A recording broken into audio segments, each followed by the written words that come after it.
This hospital has been without heating for almost a week. Those people who are still staying in the town are too afraid to go out.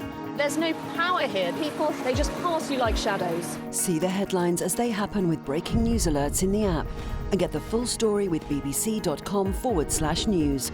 Follow the story for all the latest with BBC News.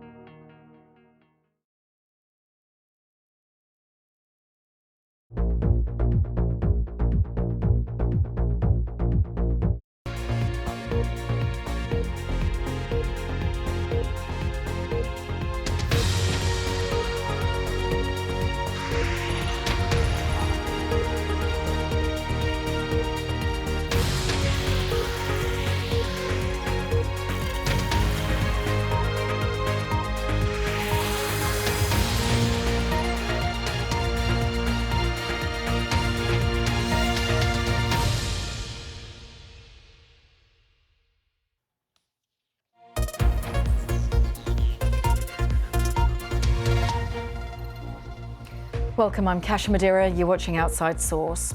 The frantic search for survivors in Turkey and Syria continues. It is as the death toll from Monday's earthquake passes 7,000.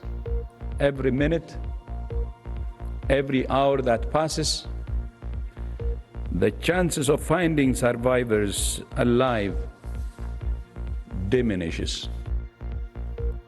Well, Turkey declares a state of emergency across a large part of the country where thousands of buildings have collapsed.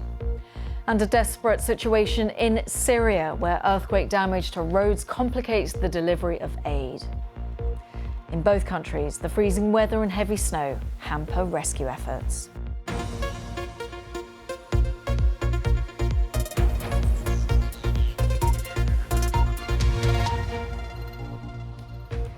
The desperate search for survivors is continuing for a second night across a vast area of southern Turkey and northern Syria after those two major earthquakes devastated the region on Monday. Over 7,000 people are known to have died, but with so many feared trapped under the rubble, the death toll is feared to climb further. We'll be hearing from an aid worker on the ground. We'll be looking at the scale of the devastation in just a moment. But first of all, let's just remind ourselves what happened in the hours of Monday night. Now, the first earthquake had a magnitude of 7.8. The epicenter was in Turkey's Gaziantep province. There have been almost 30 other shocks in the region, all powerful enough to magnify the initial damage. Then a second major earthquake struck 130 kilometres north of the first. And rescue efforts are continuing across the region. Let's have a look at the scene live in Gaziantep, which was, as we saw there, just very close to the epicenter. And it is after 11 o'clock local time. Many rescuers expecting to work through the night, as we can see there. And they have some of the large machinery. This was a little bit earlier. This is a little girl who was carried to safety from a collapsed building. Once again, this building very close to the epicenter of the quake. This is the city of Adana, and this is where hundreds are involved in rescue efforts.